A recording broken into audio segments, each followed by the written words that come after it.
Welcome to How I Raised It, the podcast that goes behind the scenes with entrepreneurs who've raised capital.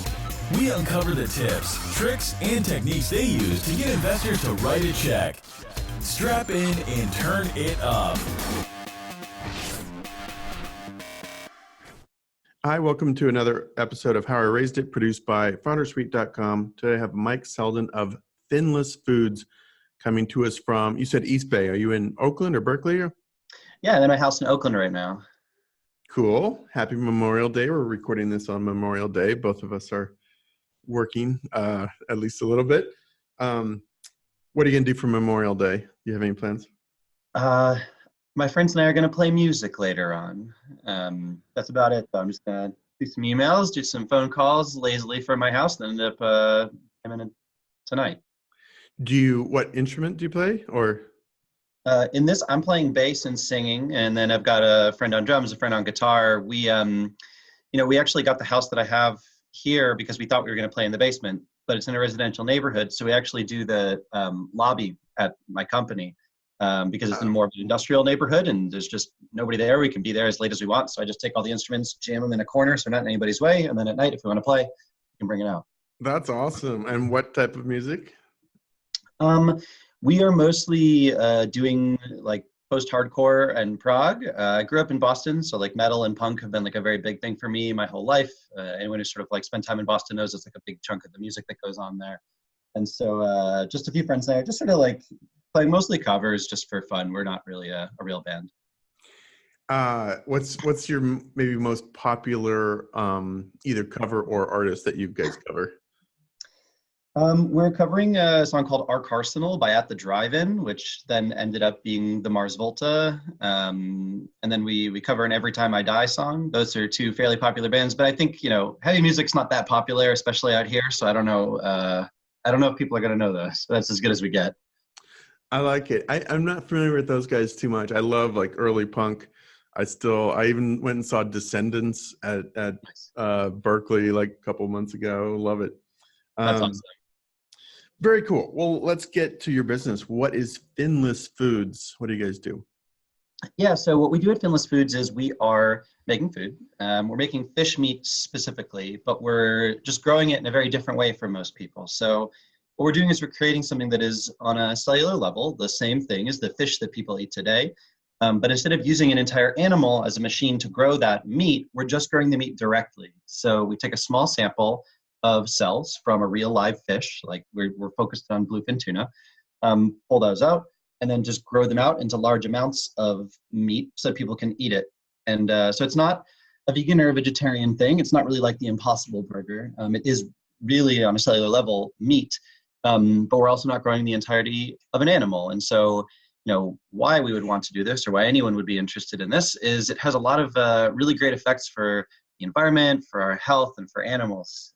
Have entirely slaughter-free meat. So if people care about like the ethical implications of that, this sort of solves that, we think. And then doesn't have mercury or plastic like are found in wild-caught fish. It doesn't use antibiotics or doesn't add growth hormones in the way that some fish farming operations do. And you don't have to fish the ocean clean, which is great. So we're trying to do this like save the ocean, save the animals, save our health thing all at once. Yeah, no, it's an amazing cause and goal and mission. I love it. Why bluefin? Because that's maybe one of the higher priced fishes around, or what? And endangered too. Or is it endangered or threatened or what? It goes on and up. It's usually on the threatened species list one way or another. Sometimes it has sunk into endangered, I believe. I think right now it's technically not, but that could change. So we focus on bluefin for a few reasons. One of which is that we're basically a medical technology company, like a 3D organ printing company. And we're trying to get that down to commodity good prices. So 3D organ printing, they're trying to really create like a much more detailed organ. They're trying to get much higher definition with what they're doing so that these organs can function. But we don't need these organs to function, we just need them to taste good. So while they're trying to get their stuff more functional, we're trying to get it cheaper. And so it's easier to pick something that's very expensive to start off with because it means that we can actually hit that market first and then continue our way downward toward commodity goods using the revenue we get from the luxury goods section of it. So it's kind of like a Tesla model or an Impossible Foods model, depending on what industry you're coming at it from. We start off with luxury good and then move our way downwards using what we've learned from the luxury good. And okay, I'm not a scientist, so you're going to have to explain this in as simple terms as possible, but how do you take the cells from a bluefin and then replicate them? What's the actual process? Or if it's Yeah. going to be way over everyone's head, we can skip this question. No, I think it's a good question. And like, obviously there's many layers of detail to it, but there's definitely a way to describe it in a way that's not totally confusing, I think. So we take a sample of meat from a real fish, and like when we're making bluefin, the sample does need to come from a real bluefin tuna. I know some people think like we have like some master cell that can like become any species, but we focus on the bluefin tuna cells, pull them out. We don't need very large samples. It could be as small as like a grain of rice. It could be big as like a chunk of meat, maybe more like the size of a quarter. And what we do is we like make the cells sort of loosen or like release themselves from that meat in like a liquid essentially. And then we run it through a series of filters. We're looking for one specific cell type in that process. When you eat meat, the cells that convey most of the experience of eating meat are muscle cells, which hold the protein. That's the nutritious stuff people are really into. Fat cells, which contain the long-chain fatty acids, so like omega-3, omega-6, DHA, EPA. These are like the healthy things that people like. And also a lot of the flavor comes in there. And then the third type of cell is called a fibroblast. It's a structural cell. So these are what give you the mouthfeel, the texture of what you're looking for. The one thing that these three cells have in common, though, is that they can't really divide. So they can't create more of themselves. So what we're looking for is a cell that can divide more of itself, and then can turn into those three cell types. Once we find that cell, we optimize a feed for that cell to make it really cheap to grow it out. And then from there, that's where the R&D process ends. So we don't have to go back to a fish ever again. We essentially, at that point, have a cell type that can grow out infinitely as long as you're still feeding it. So that's why that's where the R&D process is ending and where the production process starts. So we take that cell, put it into basically a bulk production system. So this could be anything from like a stir tank bioreactor, which looks kind of like a fermenter at a brewery. It's a big tank with a propeller inside that just sort of churning things around. All the way to, like a packed bed bioreactor or something that really uses like more structure, like you're perfusing these cells out and growing them in a 3D membrane like a sponge, and the cells are like multiplying inside of the sponge. It's not really a sponge, but most people get the idea. So yeah, the production process is basically growing the cells out in large quantities, and then you have to give them a structure, which is a little bit complicated. There's a million different ways that one can do that. But yeah, even if like, discounting that process, what we have at that point is a, ingredient, essentially, something that has the same taste and the same nutrition as fish, which we use an ingredient. So like our first prototypes back in September of 2017 were these carp cakes, where like the body of it was really made of potato, but we used our fish as a flavoring, these carp cells that we were working. Yeah, cool. So yeah, we're not selling it. We're not like on the market. It's all R&D right now. But we've been moving fairly quickly and we're happy about it. And there's like this whole movement of companies behind us. We were like the third worldwide to get funding. Now there's about 40 funded worldwide. And this has all been in the past 2 years. So it's exploded. Wow. And that's all on the seafood or in meat in general? Yeah, that's all meat in general. In terms of seafood, I think right now there are 5 companies that are funded. There could be more that I'm just unaware of though.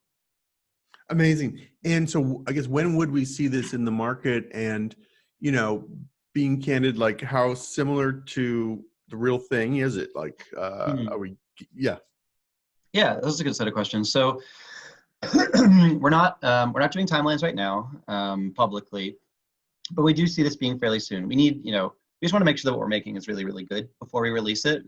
We know that like whatever people's first impression of us is going to stick around. But the first things, while the goal of the company is to eventually create like real steaks and fillets, the same thing that you'd like cut out of a fish. At first, it'll be something closer to the Impossible Burger. It'll be what we're calling like a blended product. So it will be like a plant-based scaffold that gives sort of the texture of what's going on. And then our cells will provide the flavoring and the nutrition inside of that, in the same way that Impossible Burger uses their heme. But while Impossible Burger sees that as sort of like their end product, we see that as sort of a stepping stone, an MVP into what we really want to make. Yeah, cool. Got it. No, it's exciting. I guess you probably don't want to share too much about this, but when will the price, I don't know, if you're going to trend forecasting out, like when will the price start to be in the same vein? I assume that's a ways out, right? It very much just depends on like what prices we're talking about, right? Like commodity fish, that's going to take some time. That stuff gets really, really cheap. You know, you're talking like single-digit dollars per pound, especially because a lot of it is indirectly subsidized in a lot of ways by the government. But you know, bluefin tuna is very expensive, and so we see that as being like a really easy move to market. I did a scrape of all the restaurants on Yelp in California that sell bluefin tuna in any major city, and most of them actually don't even list the prices for their bluefin tuna. It's so expensive that it's at like what's called an omakase style restaurant. So you pay like $200 to get in the door, and then you end up with like a 9-course meal. And somewhere in there's a little bit of bluefin. But of the restaurants that actually sell it a la carte, so these are like the lower end restaurants, you're getting around like $150, $200, or $300 per pound of this stuff to the end consumers. So it's like a lot easier of a benchmark for us to hit, and we see us getting to that just within a few years, rather than like a few decades or something. Yeah. Oh, that's exciting. Cool. Let's talk about actually really quickly. Let's talk about the backstory, because I think it's always interesting. Before the call, you mentioned this was a PhD project. Maybe just give us the quick backstory where you came up with this concept. So we were talking about this before the call. We're like, you know, I'm not 100% sure on what entrepreneurs want all the time, because I was never interested in being an entrepreneur. It was never like a thing that was exciting to me. It wasn't unexciting to me. I just didn't really think about it. I'm a biochemist by training. I went to UMass Amherst, which is in Western Massachusetts. It's a land-grant university, so it focuses on agriculture. Studied biochemistry and molecular biology, and there I met my now co-founder. His name is Brian. I was his TA in Bio 101. I very quickly found out that he was much smarter than me and a much better scientist than me, even though I was technically like the teacher figure in that group. So yeah, I mean, I did a bunch of things. I like ended up after school, I moved to Taiwan, where I taught high school chemistry for a while in an international school. Then I moved to China. I was a Chinese translator. Moved back to New York, where my parents are from and where I'd lived once before. And there I was working at Mount Sinai Icahn School of Medicine, doing high throughput cancer screening, and reconnected with Brian, my now co-founder, who was working at Weill Cornell Medical College. And so that's sort of like how I got back into contact with him. In terms of the idea, in 2014, I read an article called The Blood Harvest, which is in the Atlantic. And it's about how we harvest horseshoe crabs for their blood to use their blood in pharmaceutical QA. It's a really important resource that makes sure that our like medicine isn't contaminated, or destroying the habitats of these animals, destroying these ecosystems in a really serious way. And so these scientists back in the 70s, like, we got to find a better way to do this. We should create this synthetically. And so the article was about that. And I sat thinking to myself, someone who'd been really interested in like animal welfare and animal rights for a long time, I was like, well, why do we need animals to make anything? Like, why don't we just make it ourselves? It just seems like such an inefficient system, especially like going to school for agriculture, seeing how unbelievably inefficient animals are at actually making food for us. I started working at this organization called New Harvest, and New Harvest funds PhD students to do work specifically in cellular agriculture, so creating animal products that animals. And so I ended up like working with the executive director, went to a bunch of conferences together. And at these conferences, I met a ton of investors who were basically saying, I want to invest in this. How do I do it? And I was like, well, I'm about to do a PhD in this, and this is a nonprofit, so I have no idea. But they gave me their cards, and they're like, well, if you can find anybody or think of something, let me know. So came back to New York and was talking to my friend, and he was like, so why, what's the point in doing this PhD? Like, what happens if you drop this grant that you seem to have? What happens? And I was like, well, someone else will take the grant. They're very competitive. There's very little money, very little funding. So like, someone will do it instead. And so he said, so there's really no point in you doing it then, because it's going to get done either way. I said, that's a really good point. Yeah. Like, it pretty much just be like an ego thing. Like, I want to do it myself. So he was like, well, what happens if you don't take this investment capital? And I said, I don't know. I don't know what people invest in. I guess apps or oil or something. He was like, well, it sounds like that money's not going to go towards this project unless you make it go towards this project. So why don't you just do that? I said, that's a really good point. So I dropped the grant. Someone else got it, way smarter scientist than I am anyways. And her work has been absolutely incredible. And then I took the investment capital. So we ended up taking a deal from IndieBio, which is a biotech accelerator in San Francisco. And then from there, created the first prototypes. I dragged in my now co-founder, Brian, who is a really, really brilliant primary cell biologist, which is exactly the field that we needed. And then, we raised, about 3.7 million as a seed round, which is all online. I wrote a Medium post about it. And from there, we ended up building our own facility in Emeryville, California, so right next to Berkeley. Cool. And there we have 4,500 square feet. We have about, I think we have 12 full-time people as of like last week, hiring another 3. And yeah, things are really like chugging along, which has been really fun. So yeah, that's the origin story of the company. It was an accident, not 100% my idea. I'm really happy it happened though. This has been like the most fun job I've ever had. Cool. Well, let's get into the nitty gritty of the funding. So IndieBio is an accelerator program, like the traditional come in for 3 months or something like that. And at the end's demo day or what? Yeah, exactly. So IndieBio has a standard deal that they give to everybody. So I'm totally comfortable talking about it. What they do is they give you $250,000 and they give you lab space, which is the really important part for us. As a biotech company, it's kind of interesting when accelerators contact us who are more in traditional tech. They're like, yeah, we want to get into food. We want to get into biotech. And I'm like, that's great. Like, what kind of facility do you have? Do you have tissue culture hoods? What type of centrifuge do you have? And they're like, oh, no, we have desks. And I'm like, totally useless to us. We can't do anything with that. But IndieBio has those things. So IndieBio has a BSL-2 like tissue culture lab, as well as a BSL-1 for like more typical biochem stuff. And so yeah, $250,000. They basically give you like science help. They have like a lab manager built in, which is really helpful. When you're a tiny startup for biotech, having someone manage all like the ordering of your like consumables, like all the plastic, think of like all the flasks you need, all the reagents you need. Having someone else to do the ordering is incredible. Someone else to manage the machinery, clean out the incubators, make sure things aren't getting contaminated. It's really important for an early stage biotech company. Now we have someone doing that like full time, basically. So at the time we could never have afforded it. Their model is kind of flexible. It's somewhere around like 4 or 5 months, I think, but we were there for a long time. Started there in March of 2017.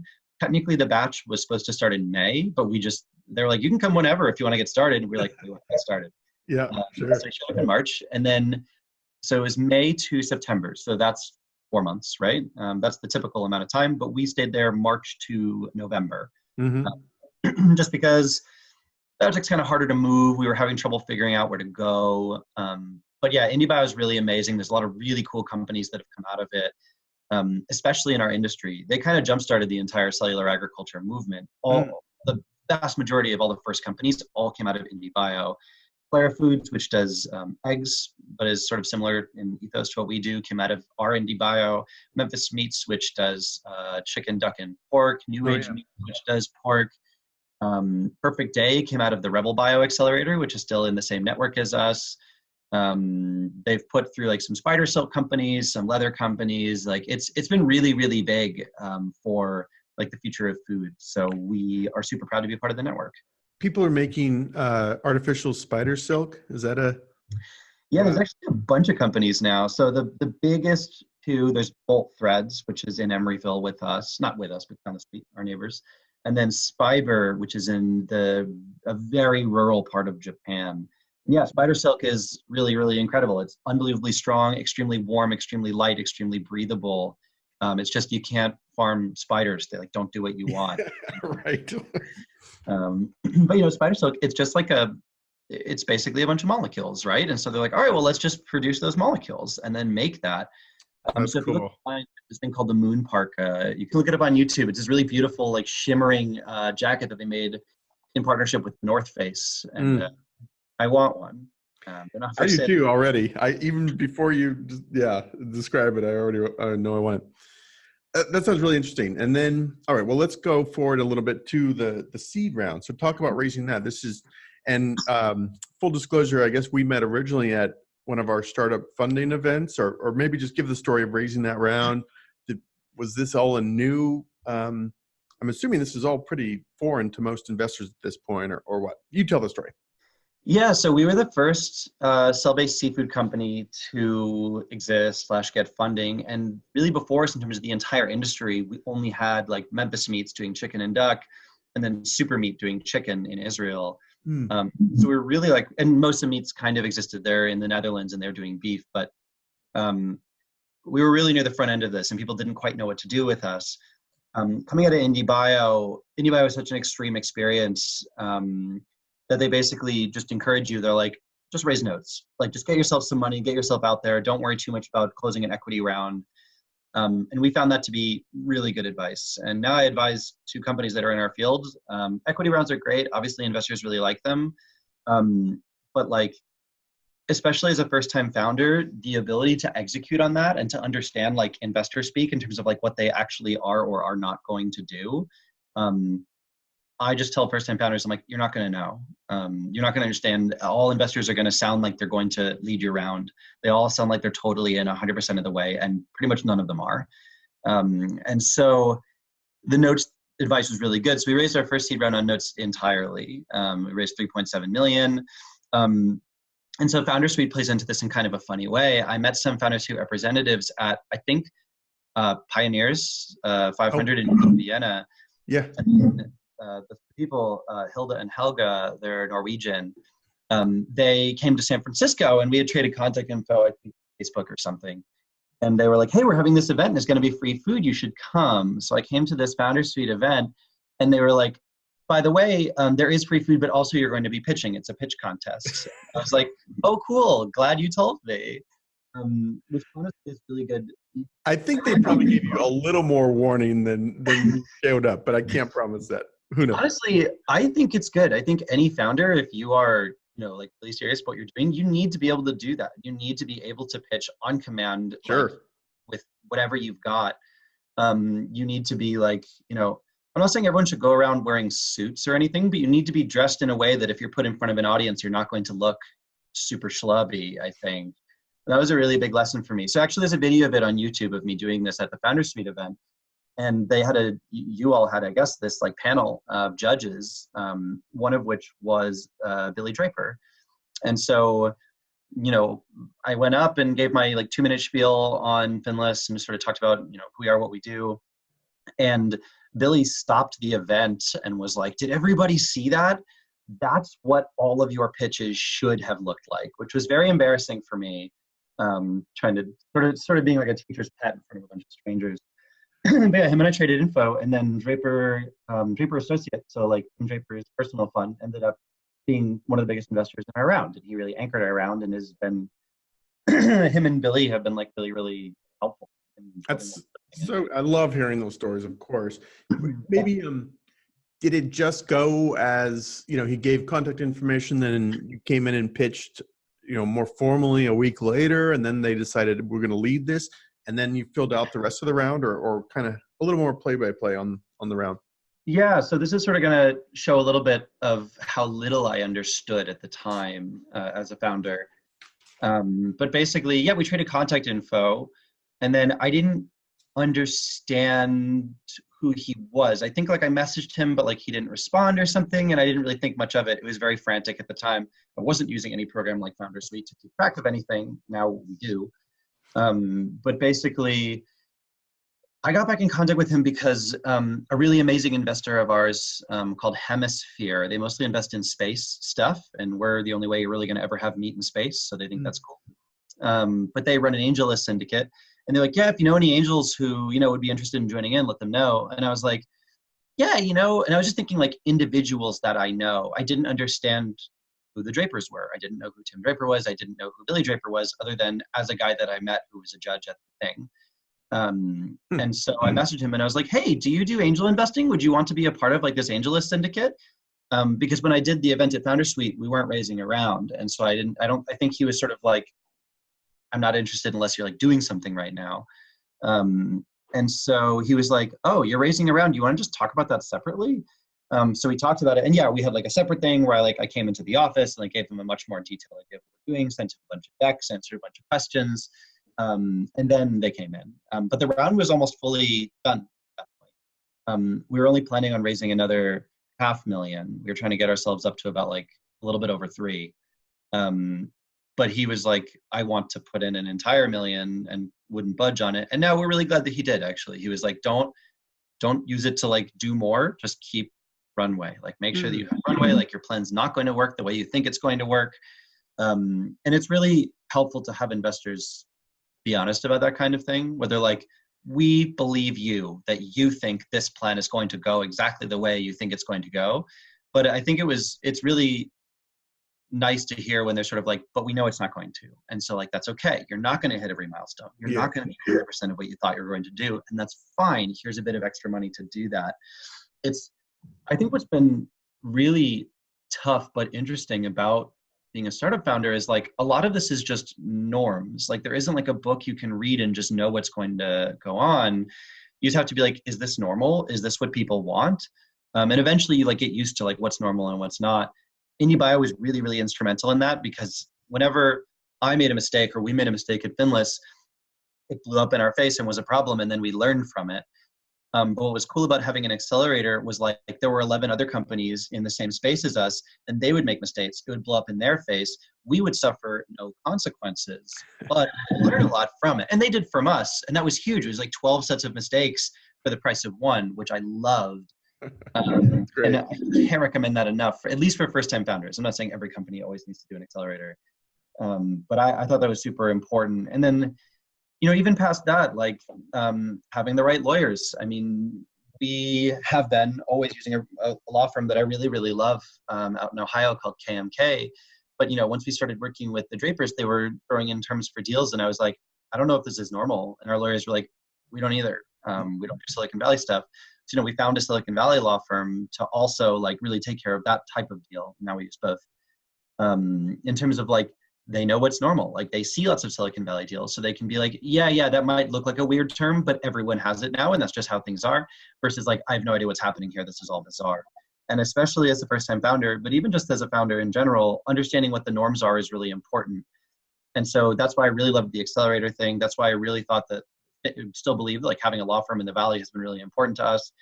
And also it's, one of the reasons why we find it really important to try and be a central hub for our industry. Like we try and meet everybody, any company that's doing anything kind of like us. I want to know who they are, what they're like, what they're doing, and what's going on internally, because that's going to create a set of norms that does affect us. And like, I want to talk to every investor who's even a little bit interested in this space to know what they're thinking, and to know just like, all right, well, if all of the investors think this thing, let's do it. Or even if 75% of them think this thing, let's do that.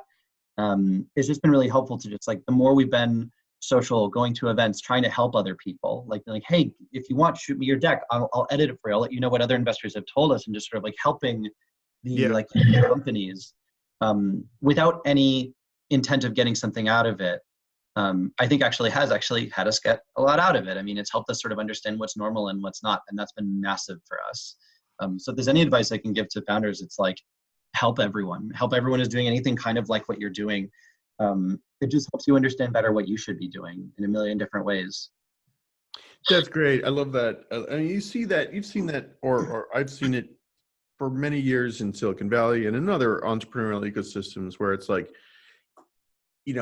people who are helping us, of course I'm going to help them out later on. I mean, there's such a kind of pay it forward, pay it back mindset, which I think isn't always a 1-for-1 trade, of course, but it's a 1-for-2 trade in many cases. It's great. Yeah. So I have two questions. So one is, when you were raising that round, you were the first cell-based food to get funded. So how did you identify investors? I guess the question is kind of like, when you're on the bleeding edge and you're the first pioneer out there, how do you find the right people to invest in you?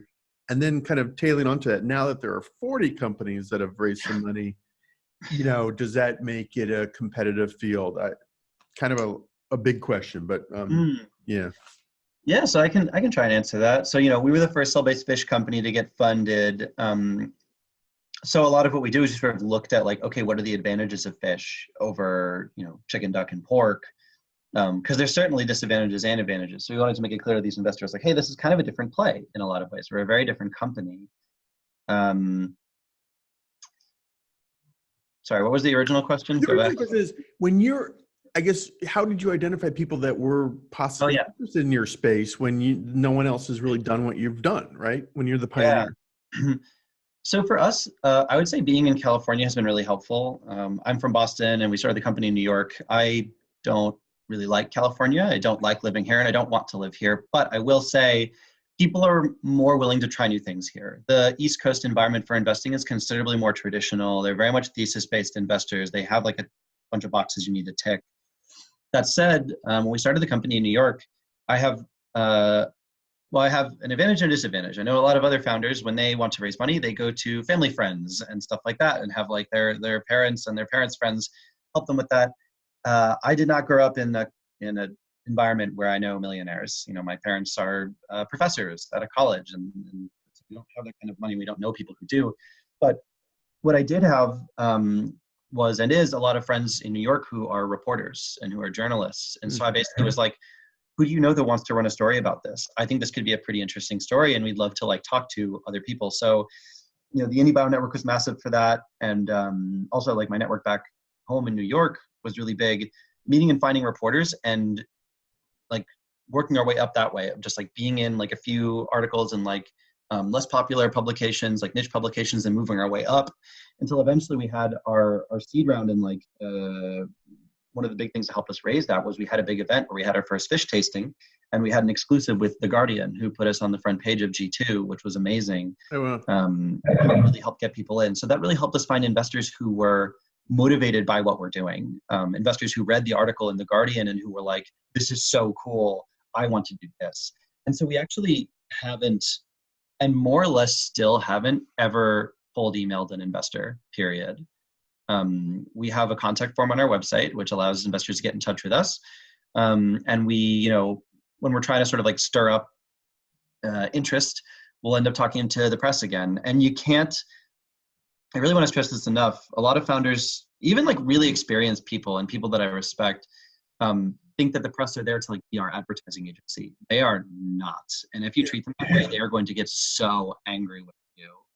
I mean, I've seen this mistake over and over again. I remember, you know, I was on Jason Calacanis' show, and he like put out this thing trying to teach Elon Musk how to talk to reporters. And he was like, no, you should have had the reporter. You should have had them be picked up in a Tesla. And the reporters were like, Jason, we're not a publicity arm of your company. We're not here to give you publicity. And treating them as such is awful. So like, but what reporters really do value is just having a link into your industry, having someone who will comment on stories that they have interest in. So having, you know, I think like being really immersed in current events, being really immersed in the news, and then being immersed in your industry and how these two things can work with each other. Journalists find that really valuable because you can provide a source for them, like, and quotes for their article, and like places, you know, sometimes they're like, hey, I'm trying to write about XYZ stuff. What do I do? And I'm like, talk to this person, and this person. And maybe the article doesn't mention me, period.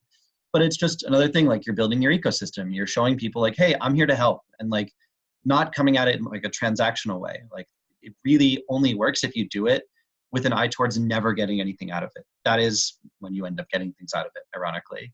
So that was huge for us. We raised the money a lot by finding investors who were super interested in us, by really, really creating a good ecosystem with journalists and with people who are influencers and thinkers. Now that the industry is a little bit more, I guess, known, and you know, you mentioned all these companies that have raised money, is that making it easier or harder for you now that other companies are out chasing the same pool of money, or maybe the pool of money has expanded? I don't know. What do you think? Yeah, I think this will probably dip a little bit into my politics one way or another, but like it just seems like the pool of money is so massive that it seems like this is good for us. It makes our industry look much more stable. It makes it look much more viable.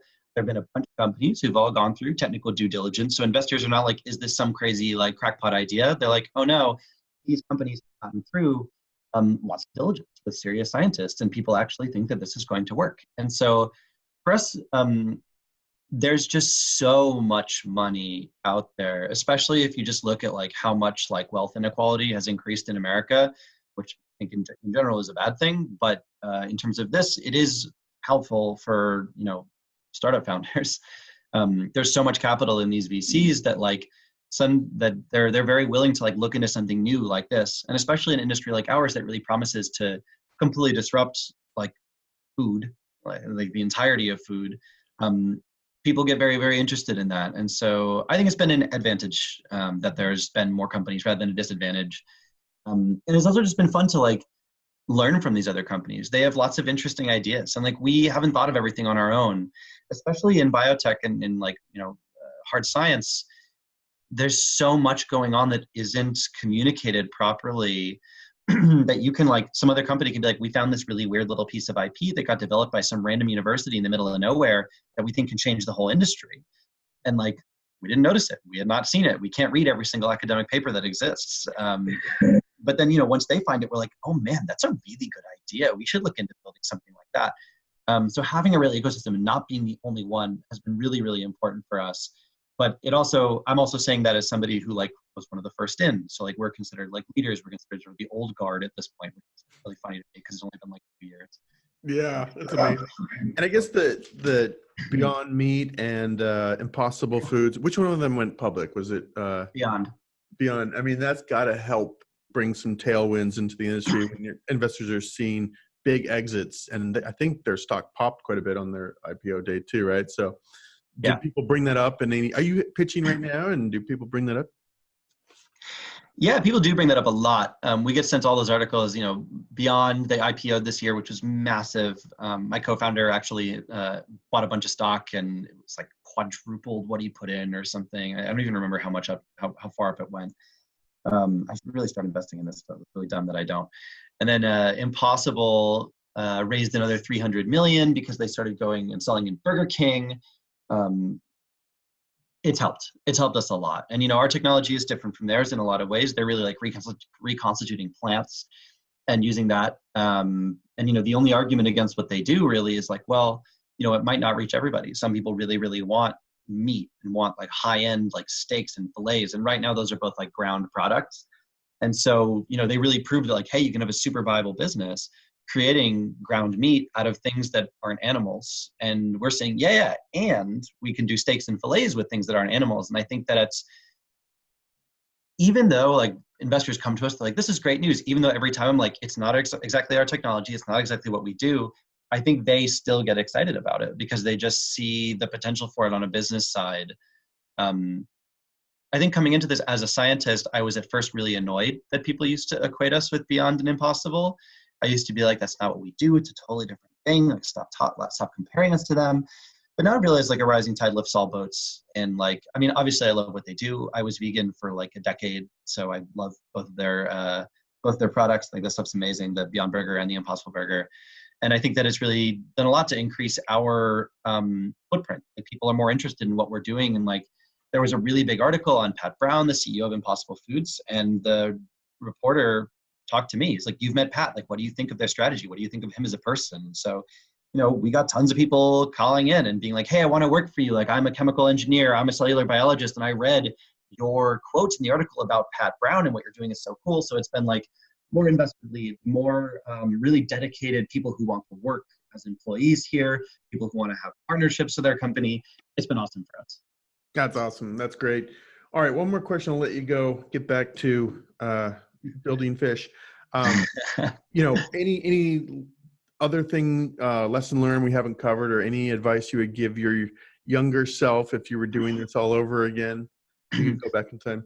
Oh man, I totally get why people fund second time and third time founders only. I would have done everything differently. Like, I mean, I love what we've built. I think we have an amazing team, amazing stuff, but man, we could have done this so much better if I could start over.